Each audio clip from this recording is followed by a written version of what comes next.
Greetings.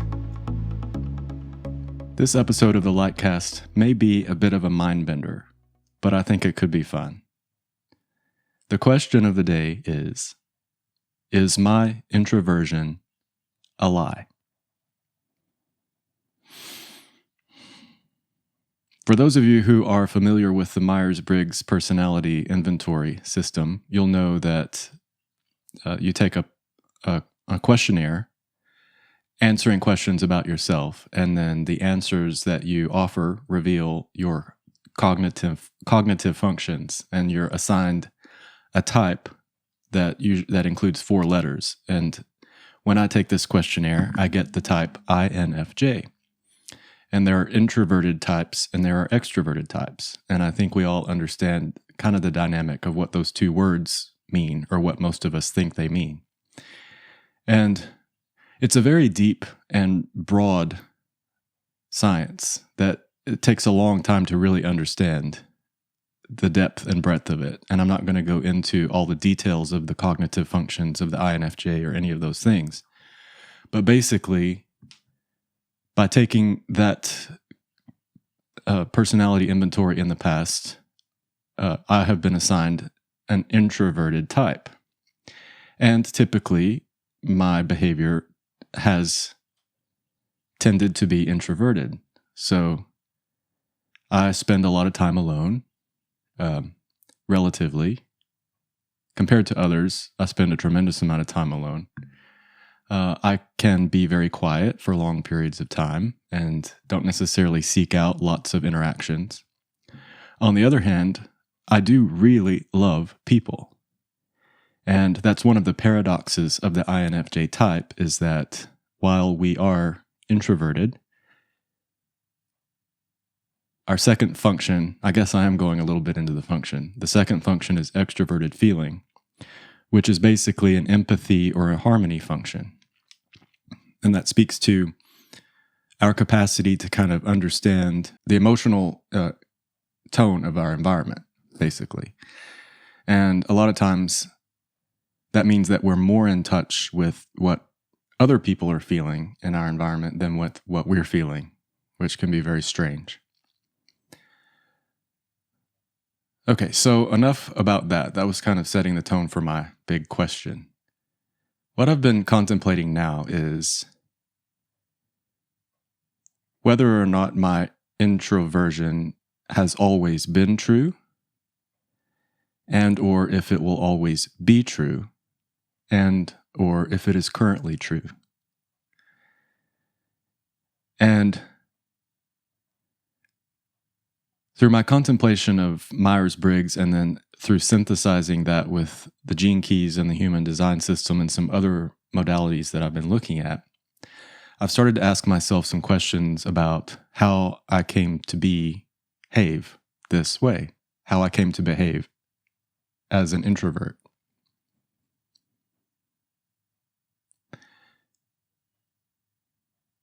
As a young person who was,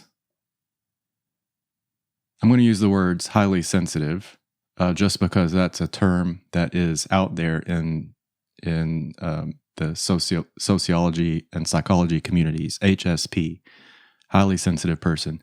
So that just means that I perceive things, I'm acutely aware of sense perceptions. And then I've already kind of mentioned the empathy thing. So I'm usually very aware of others' emotional energy and how they are receiving me and what kind of impact I seem to have on them in the field. And those two things can become very overwhelming. I mean, if you relate to this, please comment. But basically, once you become sort of overwhelmed by sense perceptions and emotional energy in the field, it can be very freeing and cathartic to go home and chill out and release that and spend some time alone. But as a young person, not really knowing how to work that stuff, the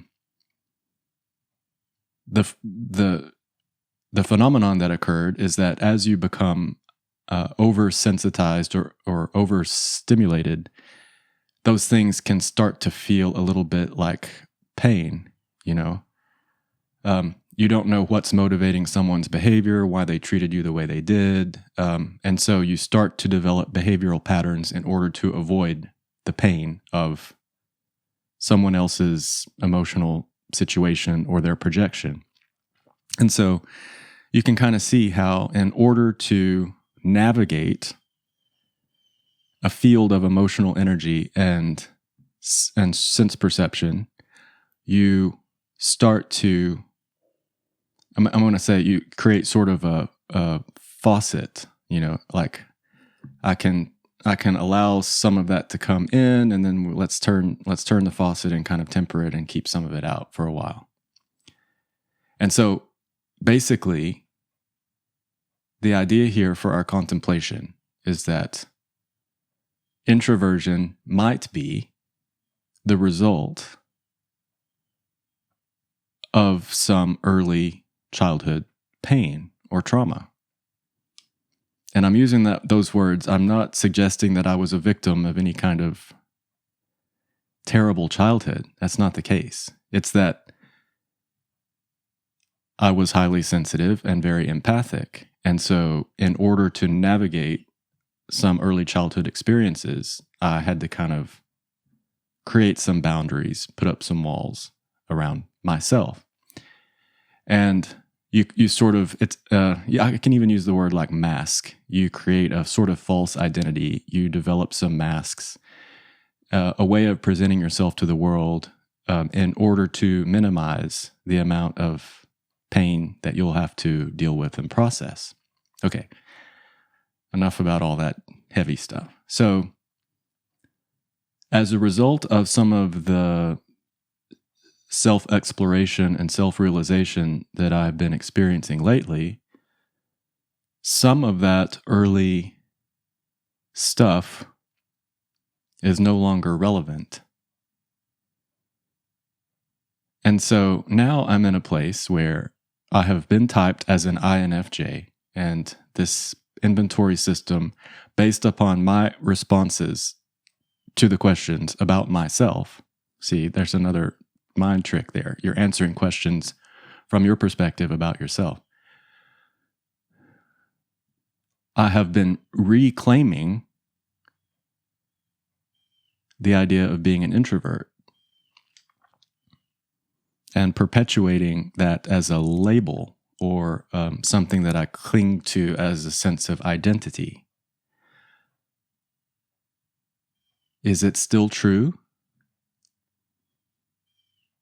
So there are Myers-Briggs practitioners out there that lean toward the idea that your personality can evolve. There are practitioners out there that suggest that there is a true type that kind of is always an undertone in your experience. And even, some practitioners talk about the INFJ conscious personality is ESTP subconscious, and an ENFP unconscious, and an ISTJ superego. So like there are all these layers to the personality type that a lot of us don't get all the way into. And so part of what I may be expressing here is my ignorance about the Myers-Briggs system, in that as you become more individuated, you cultivate and develop some of the functions that are lower down on your cognitive stack. I don't know. If you're an expert out there and I'm like expressing something here that's actually not that profound, please chime in and tell me that. I'm curious to know. I don't know everything about the system. So what's the point I'm trying to make? What's the takeaway to this? So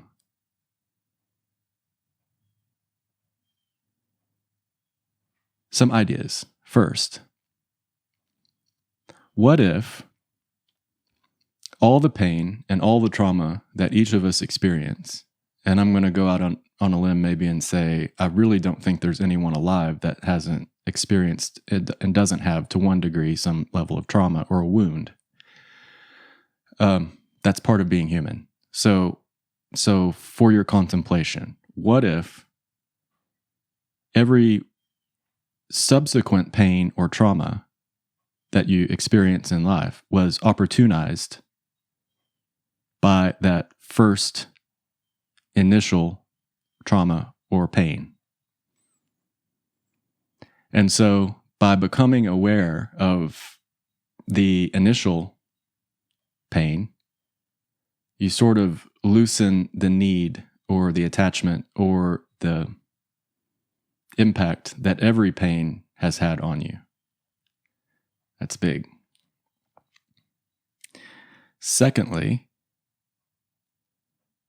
as we engage in all of these systems like Myers-Briggs and Gene Keys and human design and astrology, or whatever you have used as a modality to learn about yourself, as you become aware of what those things say about you, to what degree are you claiming that as true in your conscious awareness? And then by claiming it, you end up perpetuating that as a fixed sense of identity. Like, what role do you play? And then third, what are the aspects of you? Are there aspects of you that are always true?